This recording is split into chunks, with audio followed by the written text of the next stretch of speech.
Bonjour à tous et bienvenue dans cette nouvelle vidéo dans laquelle on va te parler de la question qui te rend quasiment impossible à arnaquer.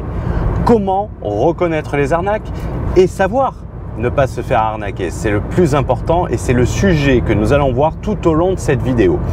Notamment avec des anecdotes pour qu'à la fin, tu puisses déceler une arnaque par toi-même. Donc, n'hésite pas à rester jusqu'à la fin de cette vidéo, c'est excessivement important. N'hésite pas non plus à la partager puisque cela peut aider énormément les gens autour de toi et cela nous aidera également pour la visibilité. Mais dans l'anecdote dont on va te parler, je pense que les gens qui ont tout perdu auraient aimé voir ce type de vidéo et peut-être ça les aurait sauvés. Donc, bonjour à tous et bienvenue dans ce nouveau vlog. Le format discussion en voiture, c'est un format où on va prendre un sujet et qu'on va y répondre et on va en discuter comme si tu étais en réalité avec moi dans la voiture. C'est un sujet, c'est un format plus cool, plus relax, qui a pour but de parler de choses sérieuses sans réellement se prendre au sérieux. Donc, également, nous prendrons à la fin de cette vidéo l'exemple de Maurice, Momo l'arnaque constructeur, qui est un dossier sur lequel nous avons été consultés et qui a duré plus d'1 an et qui a mis des dizaines de personnes dans la merde. Et j'ai travaillé sur ça cette année, depuis août 2021, donc cela te permettra d'avoir le concret de l'arnaque dans un cas actuel où des personnes se sont fait avoir. En réalité, pour parler des arnaques, même si c'est un sujet où on trouve pas trop de vidéos, à part les arnaques du Bon Coin, les ventes de faux, les radios qui s'amusent à appeler les gens qui vendent des trucs faux, en réalité l'arnaque pure, même si elle se constitue de la même manière, on ne trouve pas énormément de contenu. Et tu vois, par exemple, les vlogs se suivent et j'avais parlé dans un vlog précédent de l'opportunité d'investir dans le cannabis légalement et sans devenir dealer. Hein. Je te disais pas d'aller vendre du shit au bas de ton immeuble. Non, non, c'était vraiment l'investissement. Et le sentiment, moi, que j'ai eu par rapport aux éléments qu'on va voir, c'est que ça avait de nombreux critères de l'arnaque. Si tu ne l'as pas vu, je t'ai mis le lien dans la bio, je t'ai mis également dans la description, n'hésite pas à aller la voir après si c'est un sujet qui t'intéresse. N'oublie pas également de t'abonner à la chaîne, ça te permettra de recevoir les notifications, ça nous permettra d'avoir plus de visibilité, n'hésite pas à commenter. Toutes nos vidéos sont publiées en première, c'est-à-dire que tu as un chat en direct et il faut être abonné pour y participer. Donc n'hésite pas à cliquer sur s'abonner, activer la cloche et tu recevras tout au long de l'été des formats comme celui-ci dans lequel nous parlons de sujets divers et variés. Alors, qu'on soit d'accord, l'escroquerie, elle touche tout le monde. Tout le monde, une fois dans sa vie, fera face à une escroquerie ou une tentative d'escroquerie. Le but de cette vidéo est de transformer les escroqueries en tentatives d'escroquerie. C'est-à-dire que grosso modo, on va essayer de vous escroquer, mais c'est tout ce qu'on va faire et ils n'arriveront pas à vous escroquer si vous écoutez bien. Ça touche les jeunes, ça touche des moins vieux et ça touche des plus vieux également. Ça touche autant des lapins de 3 semaines qui n'y connaissent rien que des personnes qui sont expérimentées. Toute personne est touchée à un moment ou à un autre par de l'escroquerie, y compris les personnes que nous croyons fortes. Qu'on soit honnête, qu'on soit transparent, elles évitent juste de le dire par fierté. Vous avez sur Netflix, vous avez des séries, notamment l'arnaqueur de Tinder, vous avez Inventing Anna. Et dans Inventing Anna, la journaliste, pour ceux qui l'ont vu et pour ceux qui l'ont pas vu, n'hésitez pas à le regarder, mais on pourrait faire une vidéo sur Inventing Anna, on pourra en faire un vlog supplémentaire et si c'est ce qui t'intéresse, n'hésite pas à nous le dire, l'étude de cas de Anna dans les commentaires et à ce moment-là, ce sera le prochain sujet de vidéo de discussion. La vieille, il y a une femme très riche qui l'aide au tout début, elle utilise sa carte, elle achète des trucs au magasin sur son compte. Signalé sur votre Et en réalité, elle ne va pas porter plainte parce qu'elle le dit elle-même qu'elle a honte de s'être fait avoir de cette manière. Donc, tout le monde est touché par ce type d'événement à un moment ou à un autre de sa vie. Vaut mieux tard que jamais, vaut mieux tôt parce que ça évite de se faire grandement avoir ensuite. Et malheureusement, il faut s'être fait escroquer une fois pour savoir les reconnaître. La victime, elle passe par plusieurs étapes, la victime de l'escroquerie. D'abord, elle continue à y croire, même quand tous les éléments disent que c'est une escroquerie, elle s'y attache jusqu'au bout. Elle y est attachée. Même toutes les personnes, elles ne vont pas le croire. Elle a besoin d'être persuadée que c'est une escroquerie. La personne va croire tous les mensonges. Par exemple, les virements sont jamais arrivés. On va vous dire, je vous fais des chèques de banque. Ils vont arriver dans 3 semaines. Vous allez attendre 3 semaines. Et j'en parlerai dans l'anecdote. Et ensuite, une fois qu'elle s'en rend compte, elle n'ose pas trop en parler, puisqu'en quelque sorte, elle a un sentiment de honte. Pour être transparent, et comme toute discussion, il faut être transparent, je ne suis pas différent des autres, je ne suis pas doté de super pouvoirs, je vais te faire une confidence, moi-même je me suis fait escroquer et tellement j'avais ce sentiment donc je peux en parler facilement, c'est que à l'heure d'aujourd'hui je ne l'avais jamais dit à mes parents, je ne l'ai toujours pas dit, alors que eux me disaient dès le début que c'était une escroquerie. Que c'était pas possible, qu'il fallait faire attention. Et vous savez, à l'époque, ouais, bon, tu connais rien, j'ai tout regardé, j'en suis persuadé. Limite, c'est si je prenais pas la défense de l'escroc, quoi. Ça fait 4-5 ans, Donc, ne t'inquiète pas, je sais ce que cela fait. Et en fait, la première étape est d'en parler. Vraiment, c'est d'en parler. Et quand on parle, tu es beaucoup plus libre et au moins ça peut aider d'autres personnes.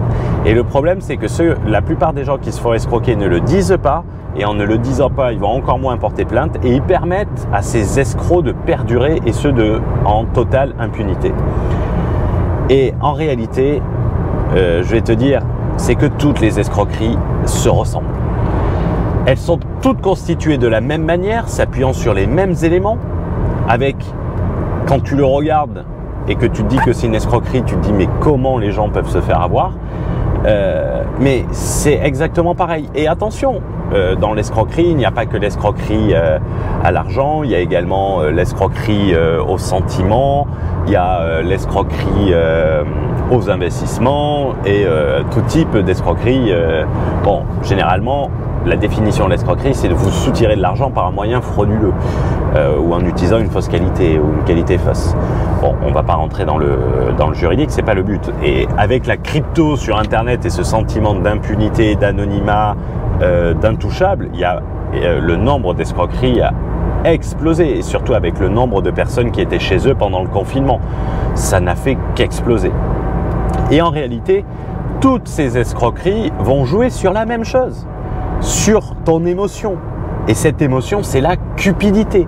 Cette cupidité, elle va te faire oublier la meilleure arme contre l'escroquerie. La meilleure arme contre l'escroquerie, c'est le bon sens. C'est le bon sens paysan même. De se dire, ouais, bon, quand tu poses des trucs, tu te dis, c'est pas possible. Et en fait, cette cupidité, elle va te faire ignorer un autre point qui va être les signaux d'alarme.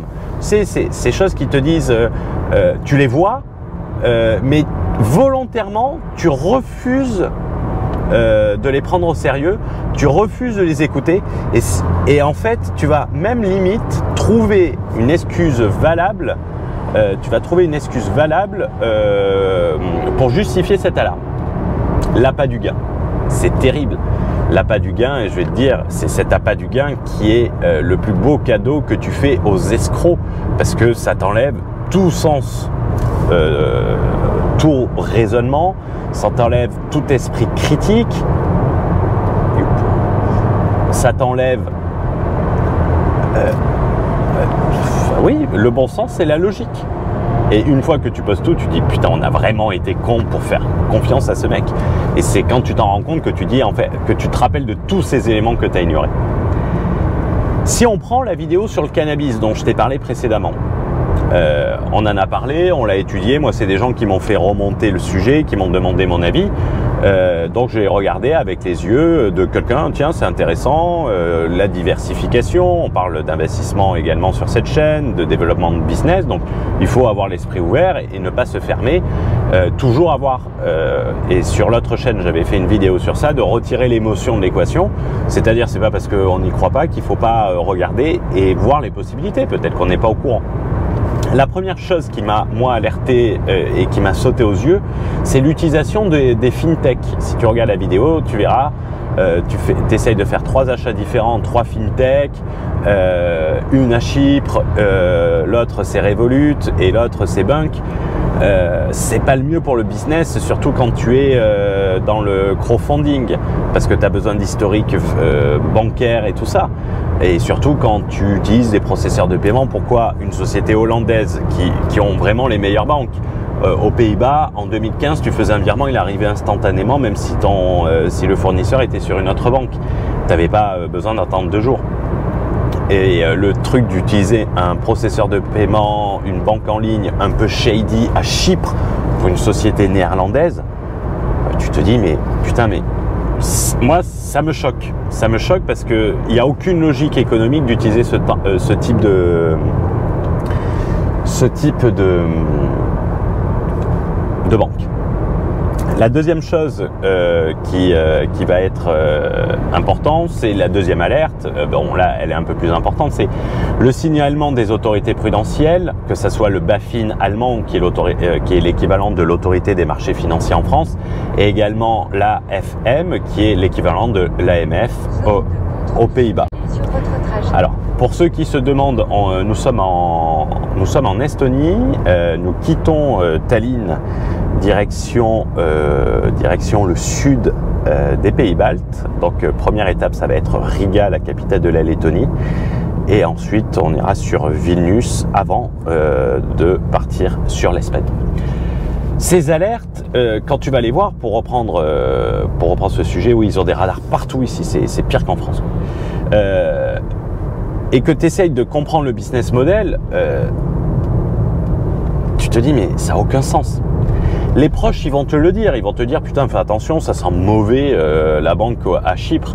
Et toi, tu vas te dire oui, mais c'est parce que en fait, le cannabis, les gens ne comprennent pas qu'à Chypre c'est régularisé, alors qu'aux Pays-Bas c'est pas régularisé, que les banques ont un peu de problèmes. Ils nous ont dit que c'était en fait des processeurs spécifiques pour sécuriser les clients, les investisseurs. Tu vas chercher des raisons toi-même. Et quand tu vas chercher des raisons qu'on t'a jamais données, qu'on t'a jamais dit, ben, commence à te poser des questions sur le statut de ton bon sens. Est-ce qu'il est toujours là?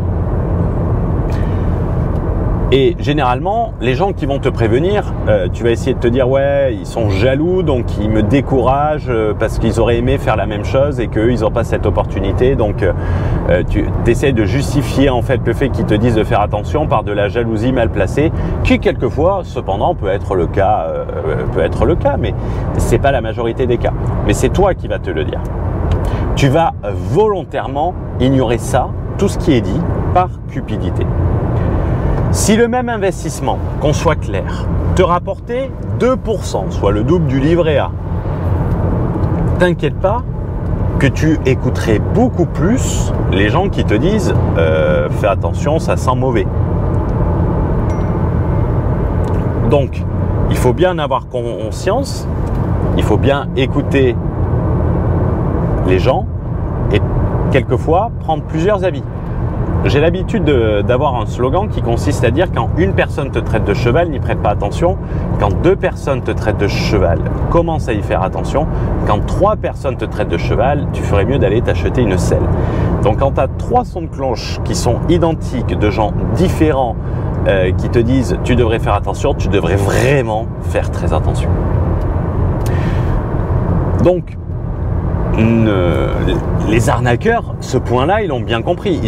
Ils savent que s'ils appuient sur ça, ta cupidité va faire le reste. Ton envie, ton imagination de te dire putain, qu'est-ce que je vais pouvoir faire de tous ces gars. Ils n'ont pas besoin de te faire du marketing, hein. Tu te le fais tout seul. Ils vont pas te donner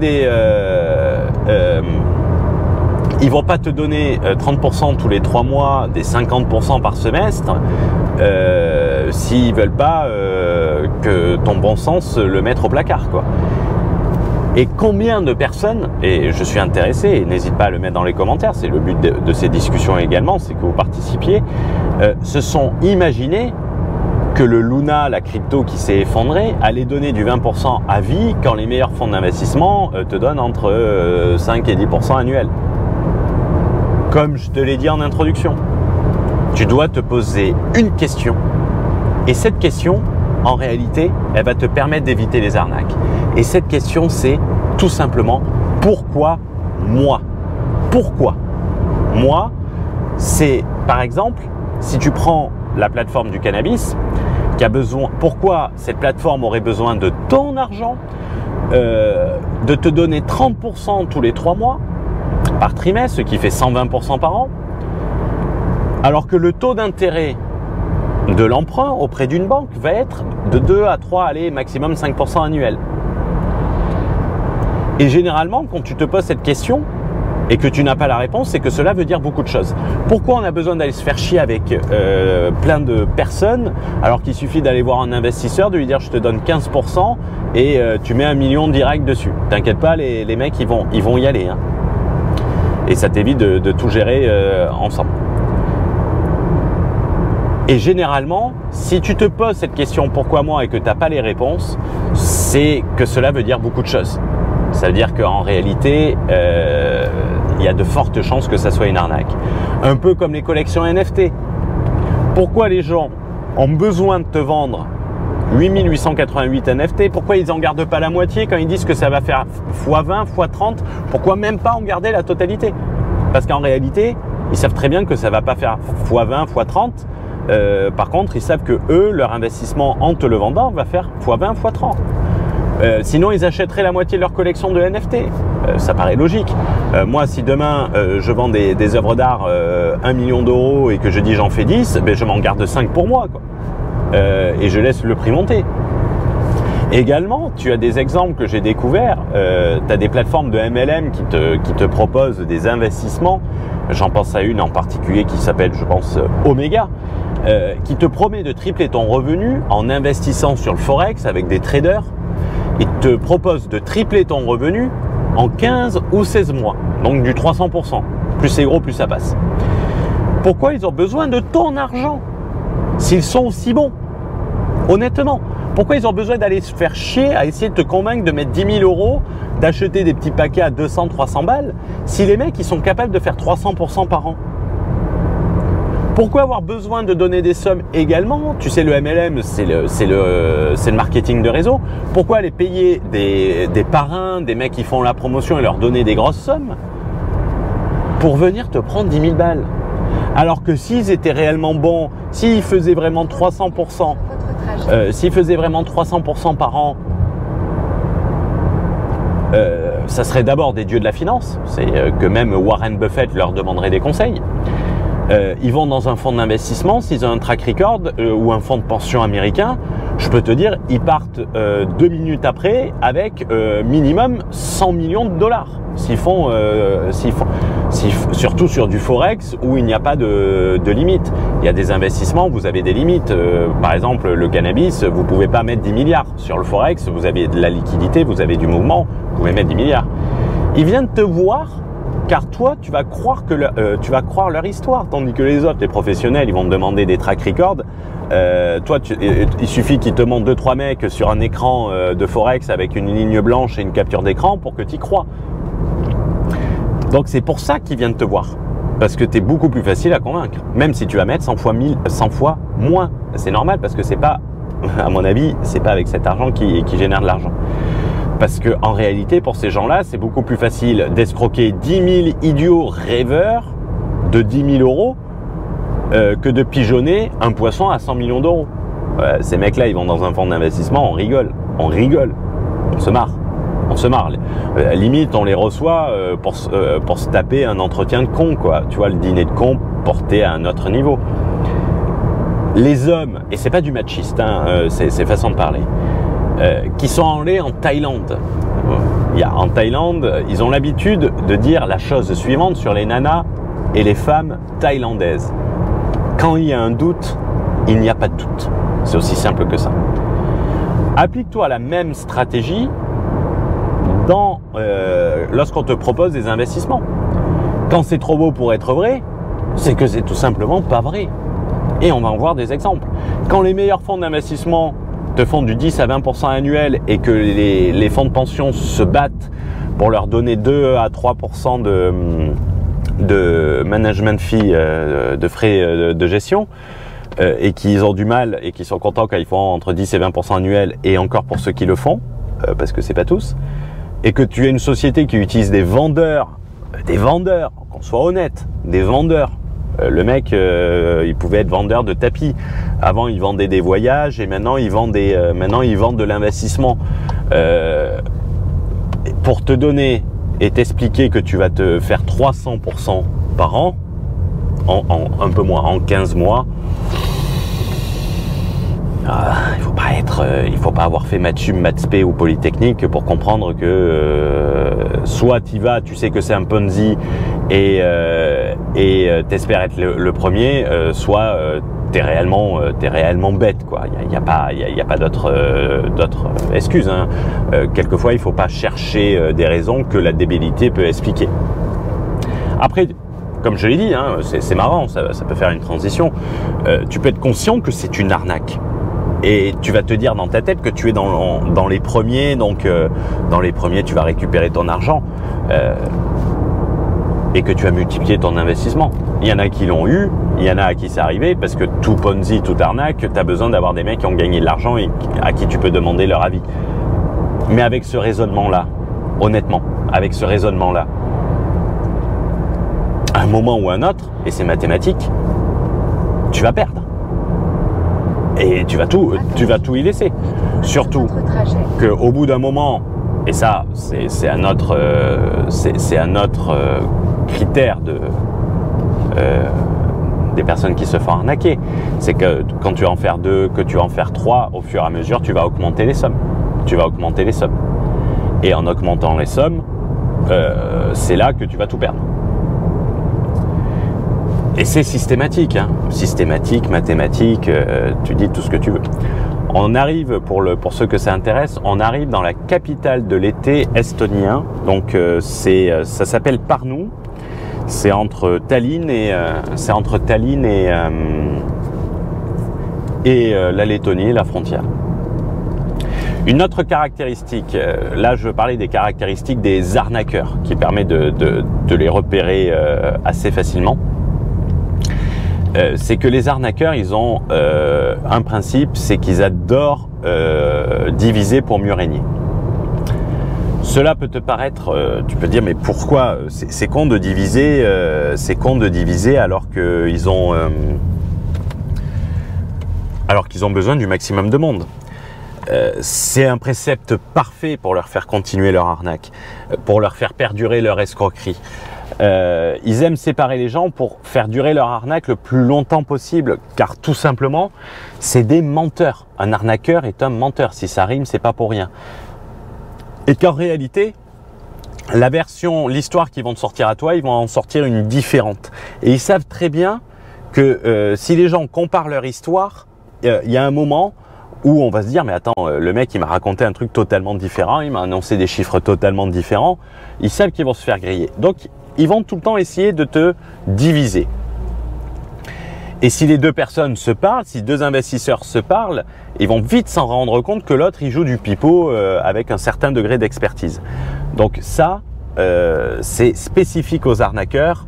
Ils le font systématiquement. Moi, les deux arnaques que j'ai connues, celle dont on a été victime et celle que j'ai gérée sur la dernière année, c'est systématique. Parce qu'en réalité, l'une des principales commodities de l'arnaqueur, ça va être le temps. Il joue contre le temps.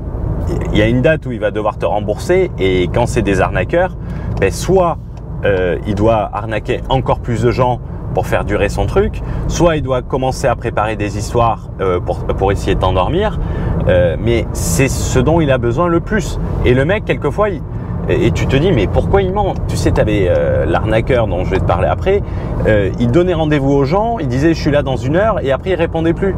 Mais pourquoi? Pour gagner une journée, tu vois. Alors que les mecs, ça les énerve encore plus.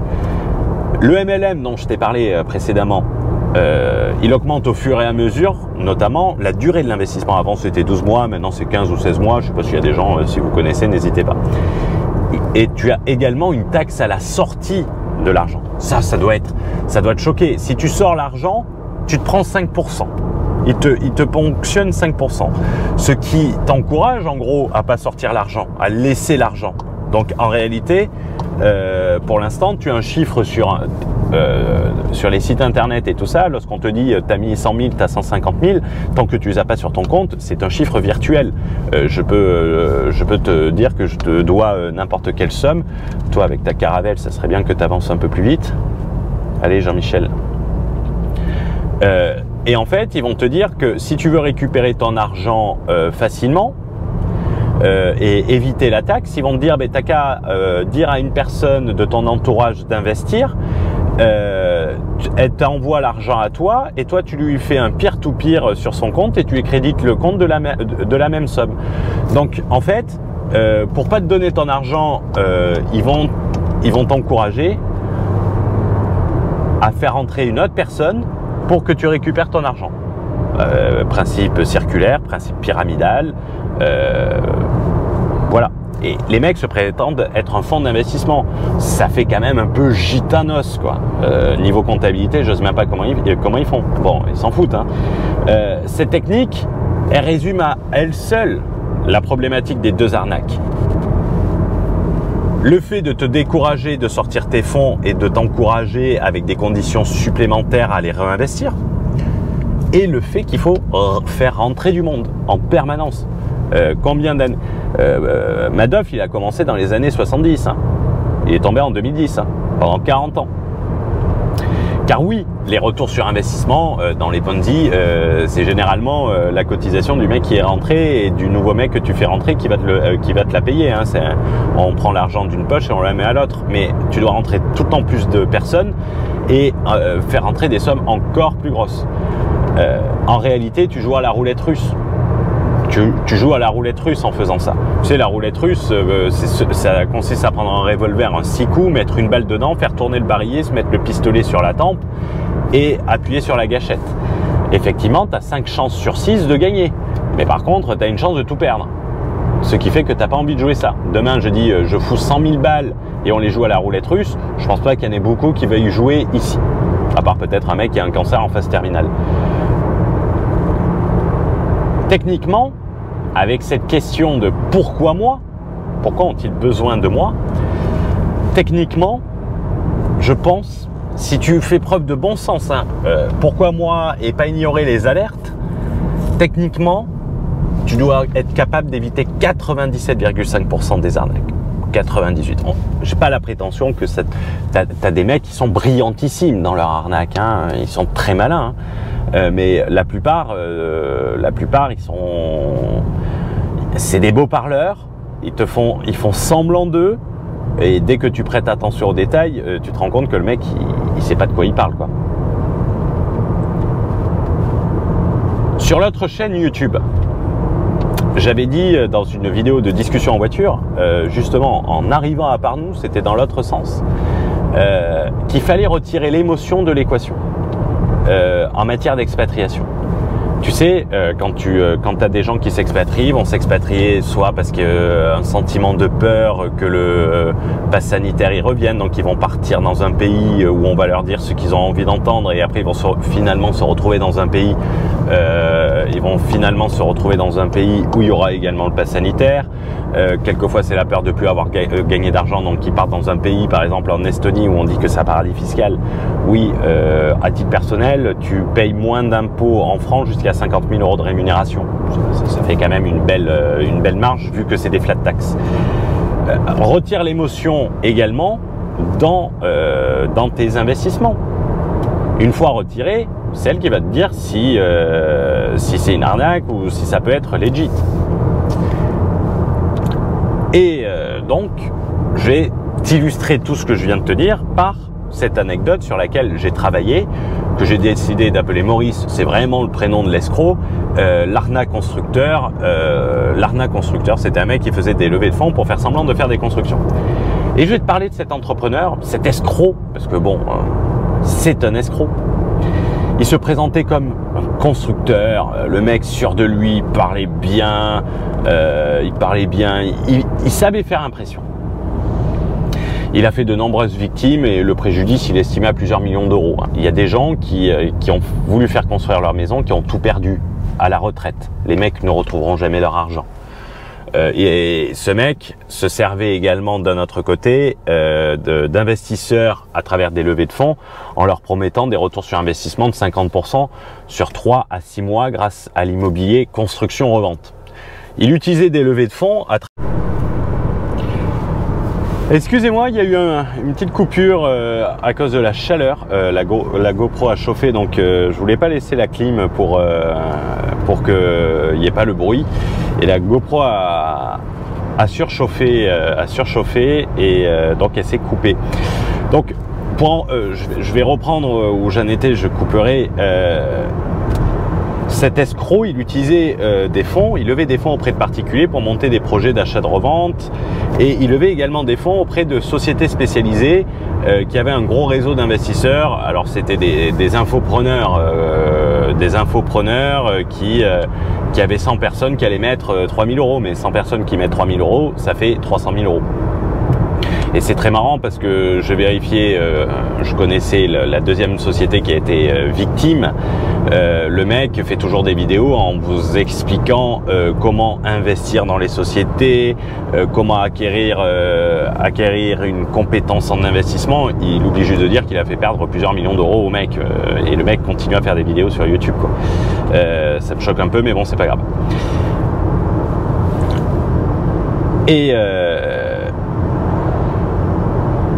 Et cet escroc bas de gamme, qui a réussi à avoir des grands infopreneurs qui se présentent comme des experts puisqu'ils te mettent des articles Forbes qu'ils ont payés pour se faire passer pour un expert et appuyer sur la preuve sociale, un escroc bas de gamme a réussi à... Mais l'autre, il a 11 maisons dans une commune qui s'appelle Gamache. Tout a été payé, il y a une seule dalle en béton. Ils ont des terrains avec une seule dalle en béton, ils n'ont même pas les permis de construire leur nom, bonne chance. Comment tu pouvais t'en douter que ce mec était un escroc, que c'était une arnaque? Quand j'ai été mandaté, c'était en juillet, août 2021, donc l'été dernier, j'ai échangé 2 mails avec ce mec. Je représentais un des leveurs de fonds. Et il n'arrivait plus à communiquer avec lui parce que l'autre pétait un câble, lui disait de lui envoyer de l'argent parce qu'il avait copié son principe, bref. Et moi j'ai dit non, mais ce mec c'est un escroc, point à la ligne. Il n'y a même pas besoin de se poser la question. C'est un escroc. Aussitôt, l'escroc en question, le Maurice, il avait compris que j'avais vu et que moi il n'arriverait pas à m'enrhumer en me racontant des histoires, en essayant de me faire peur, en essayant d'expliquer des trucs, de se la jouer professionnel du droit, grand chef d'entreprise. Il savait qu'il ne pourrait pas m'endormir. Et qu'est-ce qu'il a fait? Technique d'escroc, il a essayé de diviser pour mieux régner. Et comment il s'y est pris? Il m'a dit l'advisor de Wish, quoi. Mais devant tout le monde, en se foutant de ma gueule devant tout le monde pour que les gens ne m'écoutent pas. Et vu que ces gens-là, les investisseurs, ils étaient convaincus que c'était un truc legit, ils se sont dit mais c'est qui cet abruti de Hugo? Il y connaît rien. Jusqu'à ce qu'ils ont mis 6 mois à comprendre que je disais la vérité dès le début. Et les gens ont cru, c'est ça le pire. Déjà, pas difficile, également sur un plan économique, de savoir que c'était une escroquerie. Des levées de fonds de plus en plus grosses, avec des dates de nouvelles levées de fonds qui coïncident avec le remboursement des dernières. Ça commence à 15, après ça va à 30, ça va à 180, après ça va à 270, après ça va à 350. et le remboursement qui correspondait vraiment. Il suffisait de regarder. Moi, j'ai fait maths, le remboursement et les nouvelles levées de fonds. Le mec, il est même pas capable de faire un projet à Carcassonne en étant d'Avignon. Tu vas m'expliquer qu'il te fait un projet au Bénin. Mais il faut être logique un peu, quoi. Il faut être logique. Le mec qui faisait de l'immobilier, donc un truc qui nécessite du cash, qui nécessite des garanties, qui nécessite du découvert, des lignes de financement, le mec, ses banques, c'était Finum et Conto. Référence, hein, référence bancaire chez les promoteurs immobiliers. Je pense que 99% des promoteurs immobiliers n'utilisent pas cela. Mais bon, deux néobanques, normal. Pourquoi il utilisait des néobanques? On l'a découvert après. Il était interdit bancaire. Et les banques n'allaient pas laisser les mouvements de fonds. Les néobanques, elles font. C'est pour ça que N26, on parlait du BaFin allemand sur le truc de cannabis.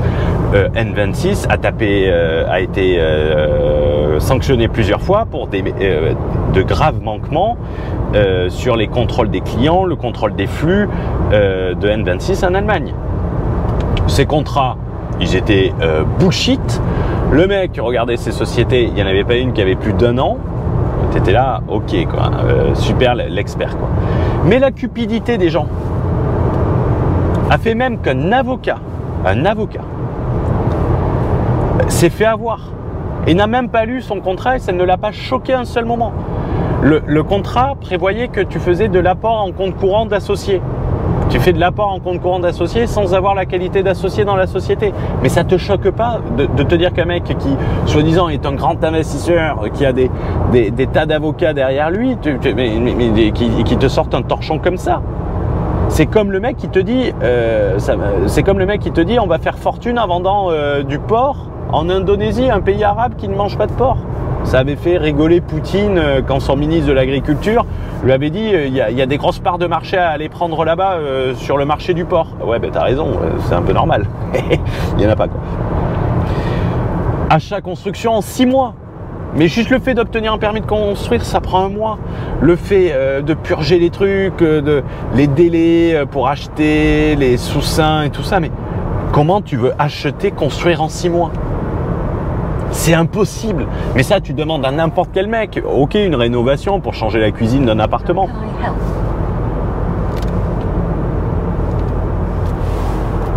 Donc, en soi, c'était pas difficile. Il suffisait de demander à 2-3 personnes du métier ah, je suis là, qu'est-ce que t'en penses? Voilà ce qu'ils proposent. Le mec, il va te dire, mais attends, il peut pas construire à ce tarif-là, il peut pas te donner 50% de rentabilité parce que t'as pas 50% de rentabilité sur ce type de projet. Et surtout, il peut pas construire en 6 mois, c'est pas possible. C'est pas possible. Même Dieu n'y arriverait pas, quoi. Et donner 50% de rentabilité, 10% par mois s'il y avait des pénalités de retard. Pour dire, eh ben, si je suis en retard, vous allez vous enrichir. Ouais. Ça fait 1 an qu'il est en retard. Hein, donc, bref. Et certaines personnes m'avaient dit, ouais, mais il y a plein de promoteurs immobiliers. Il y a plein de promoteurs immobiliers qui utilisent le crowdfunding et qui te donnent du 10 à 20% par an. Mais attention, ils financent. Les promoteurs immobiliers qui utilisent le crowdfunding, c'est pour financer l'apport bancaire. C'est que par exemple, ils vont voir leur banque, ils disent voilà, j'ai un nouveau projet de promotion, c'est 5 millions d'euros. La banque a dit ben, mettez à apporter 1 million et on finance le reste. Donc en fait, ce million, ils vont chercher des investisseurs en crowdfunding, ils vont financer 20% du projet total pour pouvoir faire le projet. Mais ces 20% sur 100% du projet, ça fait que du 4%. Et si ça marge à un promoteur, il doit marger entre 15, allez, ouais, 15, entre 15 et 20%. Ça va être dans ces eaux-là. C'est pas méchant parce que ça lui permet de faire un projet en plus, donc ça paraît logique. Le Maurice, quant à lui, il finançait entièrement le projet. C'était 100% du projet, 50% de rentabilité. Construction 1 million, je te donne 1,5 million et dans 6 mois. Voilà. Donc économiquement déjà c'était pas possible. Aujourd'hui et après plusieurs mois, il a foutu des dizaines de personnes dans la merde.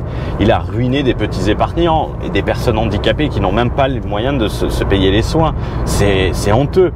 Il y en a qui ont quitté leur job pour aller bosser chez lui, qui n'ont jamais été payés. Il a jamais payé contribution sociale, il a jamais payé de trucs, il est payé en espèces quand il avait plus d'argent. Ils se sont fait menacer parce qu'il a emprunté auprès de mecs. C'était pas des mecs, c'était des financiers qui te donnaient des liasses de billets, qui te donnaient 50 000 € en billets de 20 et billets de 50. Tu vois, ça devait être une banque privée renommée quoi, à Marseille, dans les quartiers nord. C'est la banque privée des quartiers nord, quoi. Et en fait, cet escroc, il a utilisé tous les leviers de l'escroc. Il a fait une levée de fonds auprès de personnes en disant qu'ils auraient 50% pour financer une usine, 350 000 € alors que c'était un lieu de stockage avec, il n'y avait rien. Il s'en est servi de ces 350 000 € pour payer des employés, pour donner de l'impression et tout ça, il arnaquait encore plus. Pour donner un ordre d'idée, il employait un constructeur qui payait 2 000 € par mois et il lui louait une voiture, il y en avait pour 3 000 € de location, une BMW, un constructeur. C'est comme si demain j'engage une femme de ménage au bureau et que je lui paye une Porsche pour qu'elle vienne au bureau. C'était pour faire sensation devant les clients et les rassurer. La grosse voiture était là, ouais, c'est une société solide, ils ont une usine à Avignon. Non, c'était juste pour dire, allez, je mets 3 000 € de location, je vais voir 2 clients, je vais leur tirer 30 000 balles. C'est rentable à ce prix-là. Et quand tu cherchais son nom sur Google, tu avais des arnaques, tu tombais sur SOS arnaque, mais il disait que c'était pas lui, que c'était de la diffamation et tout ça. Mais 3 coups de téléphone sur les histoires qui étaient racontées, tu arrivais à contacter les personnes, tu tombais sur des sociétés, tu tombais sur le DRH et ce qui disait était totalement vrai. Il suffisait de vérifier. Ça prenait un peu de temps.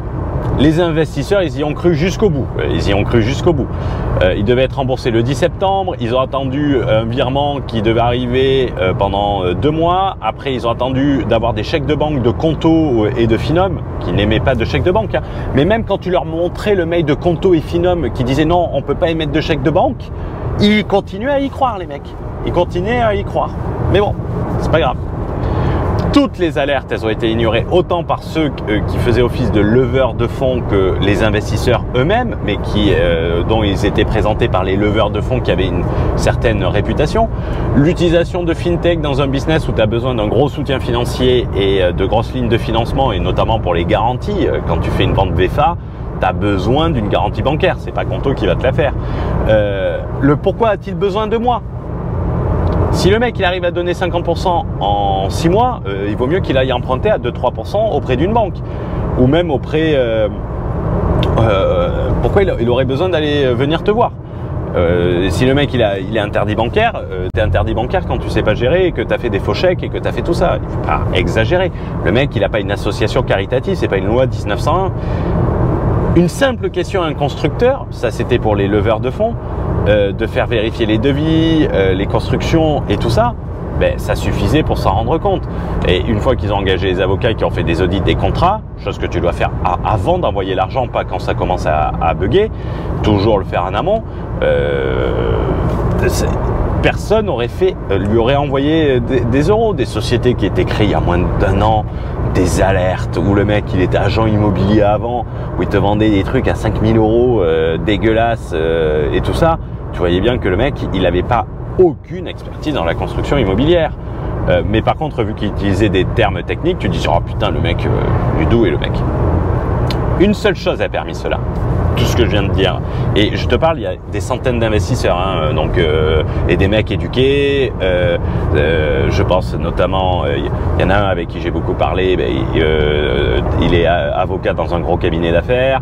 Il y en a un autre, c'est un chauffeur de bus. Il y en a un, c'est un retraité. Donc toutes les personnes se sont fait avoir.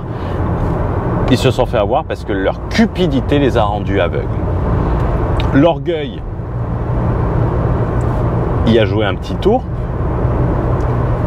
en disant qu'on s'est mieux jugé que les professionnels. Ça c'est plus pour les leveurs de fonds, ceux qui levaient des fonds pour le compte de cette personne. Ils se pensaient tellement bons en business qu'ils avaient trouvé l'opportunité et que ça pouvait marcher. Pourquoi personnellement, et c'est pas de l'orgueil, j'ai compris dès le début que c'était une arnaque. Pourquoi j'ai compris dès le début? Déjà parce que j'en avais été victime d'une, ça aide énormément, l'expérience.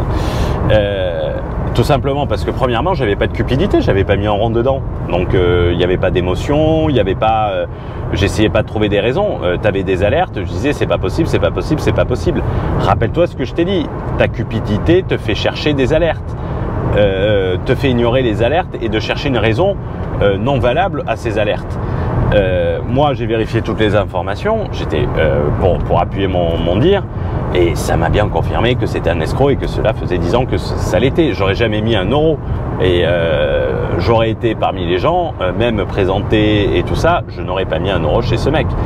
Au-delà de ça, c'est contrat. Il faut être professionnel pour le remarquer. C'était des torchons, ça valait même pas le papier qui était imprimé dessus. Je faisais des courriers d'avocats, c'était pour te faire peur, ça te faisait rigoler. On a été obligé de vérifier l'adresse mail de l'avocat pour voir si c'était pas lui qui l'avait fait sur WOIS, la WOIS. Mais par contre, aussitôt, quand il a compris que moi il m'enrhumerait pas, il a fallu qu'il divise pour que les investisseurs ils ne m'écoutent pas. Et sinon, sa chute serait allée beaucoup plus vite. Animal mort sur la route sur votre trajet. Et si les gens m'avaient écouté, ils n'auraient pas perdu du temps et c'était le temps dont il avait besoin.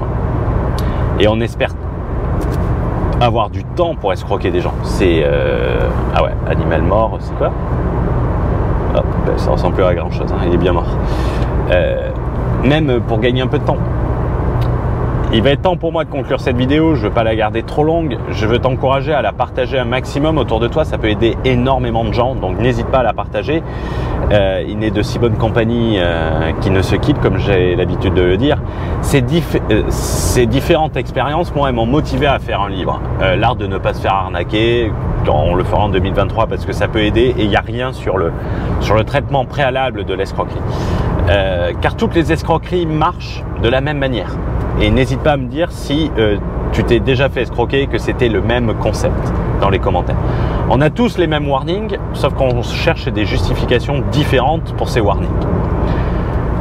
Et les escrocs, ils fonctionnent tous de la même manière. C'est cette première expérience qui me fait dire d'être plus que prudent avec l'investissement en cannabis. C'est cette deuxième expérience de Maurice qui fait que ça me dit ça pue réellement. Et j'ai reçu des commentaires, tu vois, sur l'ancienne vidéo, je les ai supprimés parce que le but n'était pas de décrédibiliser la plateforme en disant ouais j'y connais rien, je suis pas investisseur, j'ai touché de l'argent, j'ai réinvesti, nani, nana, t'y connais rien, bref, comme si je faisais la promotion d'un concurrent, quoi. Les mecs ils essayent de se rassurer, tu vois, le déni de réalité il est assez grand en matière d'escroquerie, c'est assez intéressant. Quand c'est trop beau pour être vrai, c'est que ce n'est pas vrai. C'est aussi simple que ça. Et c'est aussi sécurisant de raisonner comme ça. Louper un investissement à 20% de rentabilité, c'est toujours mieux que perdre 100% de son investissement parce qu'il faudra trouver 5 investissements legit par derrière. Également, comme je l'ai dit et je te le redemande, n'hésite pas à partager au maximum sur tes réseaux, c'est important, ça nous aidera sur la visibilité, à t'abonner à la chaîne, ça peut aider beaucoup de personnes, ça peut aider tes proches, donc n'hésite pas à mettre des commentaires, je ferai en sorte d'y répondre à tous. N'hésite pas également, si tu ne l'as pas vu, à regarder la vidéo du cannabis, cette vidéo vient en complément. Et ça s'affiche à l'écran et dans la description, donc voilà. Et on se retrouve dans une prochaine vidéo de discussion voiture pour parler d'un autre sujet. Si tu as des suggestions, n'hésite pas à rejoindre notre forum, n'hésite pas à rejoindre notre Telegram et à nous donner des suggestions. On le fait tous les mois. Ciao, ciao!